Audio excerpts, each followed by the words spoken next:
What's up guys, Smack here, and today I'll be telling you the story of how I pretty much conquered the entire test server for the new update.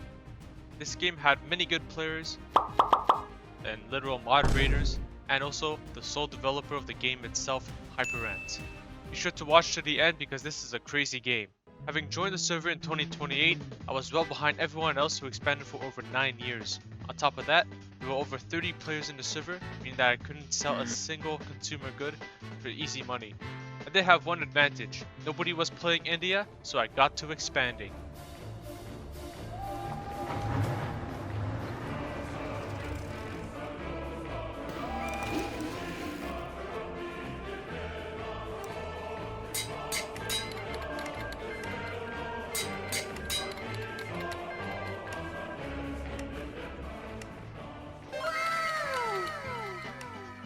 After conquering most of the Indian subcontinent, I quickly went down the path of democracy, as well as getting free press and no restrictions on firearms, the overpowered tax multiplier. I started making a lot of money.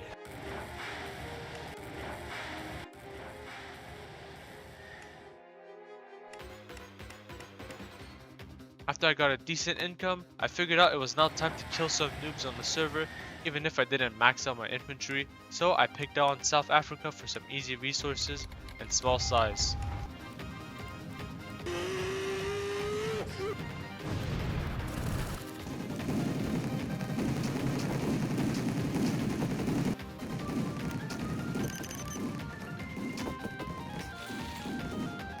Unfortunately, South Africa had really good tanks, and my infantry tech was pretty bad since I only had advanced alloys at the time.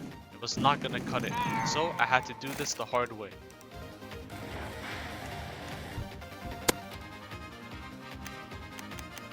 I first started by attacking Mozambique, which he apparently didn't own, which was annoying.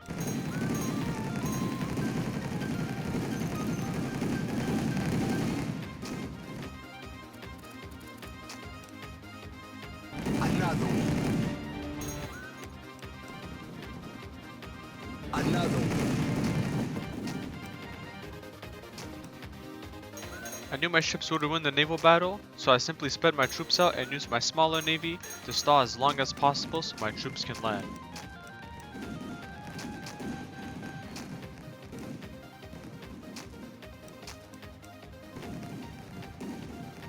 Once my troops landed, there was pretty much nothing he can do since my troops are just so much better than his tanks.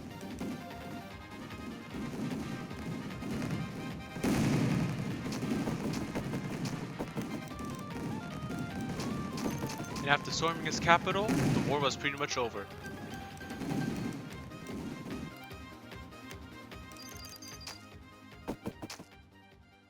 With South Africa out of the war and Indonesia sending me money, which I didn't need but he insisted, I was now quickly rising through the ranks and becoming a global superpower. I started to quickly scale my army to be completely suited with fleets of bombers and ships ready for more war.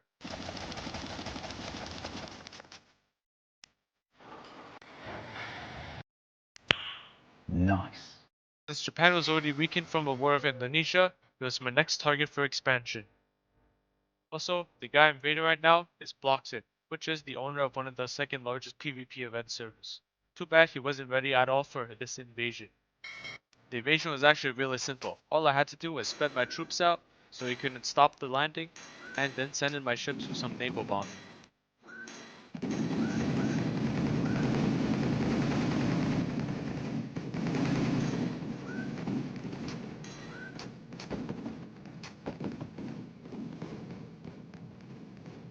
And sooner or later, we finally captured Tokyo.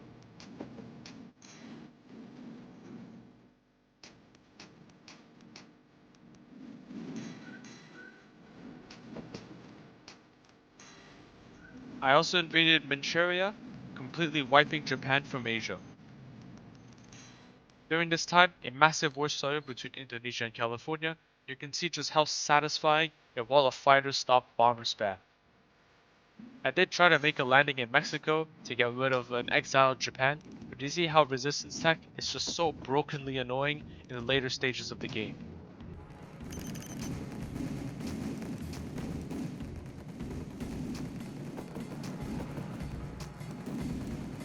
With the complete stalemate in America and turned my interest towards the Middle East and the massive Arab League Iran team. I now felt like it was time to declare war on them to keep up the action. I started by sending my army through the mountains to take over Iran, but as you can see, mountain entrenchment makes defending troops 3 to 4 times stronger. By that, with max resistance, it is very slow to take over Iran, especially in 2040. The Arab League did try to counterattack with 33,000 Steel Division tanks, but they get heavy attrition and my troops easily destroy all his tanks. Mind you, he's also a democracy, meaning he easily has over 5 war exhaustion from that alone. Ladies and gentlemen, don't use tanks in 2040. After that battle, Iran soon fell to the overwhelming troop spam, and now the Arab League was getting invaded. Even though the Arab League's tanks were made of paper, Saudi Arabia's line caused my troops heavy attrition, and on top of that, Saudi was everywhere, constantly bombarding my troops. Despite this, I make one massive push in Yemen, which clears out his artillery, and I'll manage to take his capital.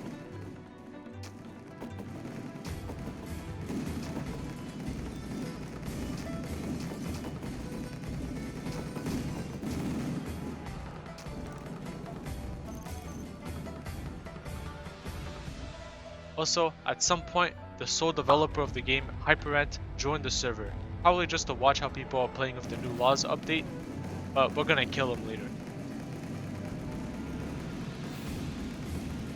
I also continue bombing his line in Europe after noticing he isn't making any more troops or anti-air, probably due to the deserters.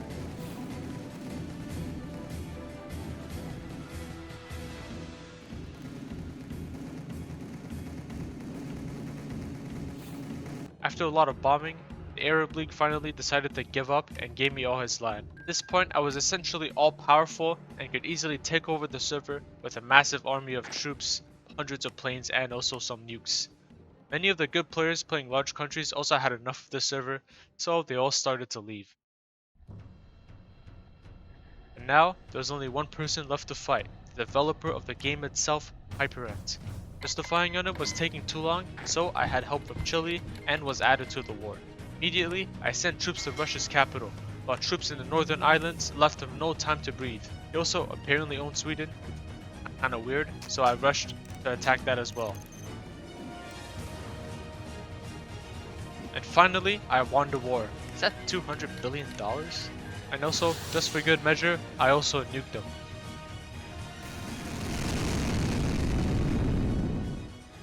Twice. Anyways guys, that pretty much wraps up the server. I'm gonna leave now, and be sure to comment me if you want to appear at the end credits, and I'll see you in the next Smack That Game video.